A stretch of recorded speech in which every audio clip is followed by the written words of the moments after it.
Molt bon dia, avui sóc aquí per comentar-vos La felicitat d'un pollastre a l'as de Marta F. Soldador, una novel·la del 2018, superbreu, que m'he llegit pel Club Medusa amb aquesta guia d'aquí. I què dir-vos? Aquí trobareu la història de l'autodescobriment de la Fina.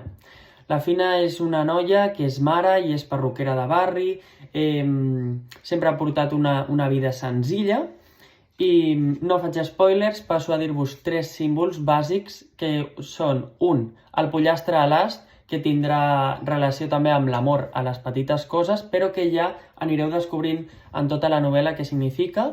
2, les rajoles blanques de la perruqueria de la Fina, aquí no faig cap mena de spoiler. I després l'oposició entre la Fina com a una dona més senzilla amb altres dones més trencadores o atrevides com poden ser la senyora Grau o l'Elsa, que ja les descobrireu o ja les haureu descobert en el cas que l'hagueu llegit. Com a sensacions del llibre, jo no he acabat de connectar amb la protagonista, amb la història. Hi havia moments que em faltava poder encaixar certs ítems i al final,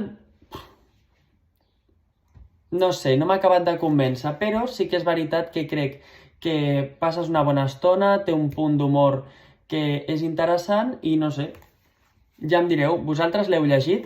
Adeu!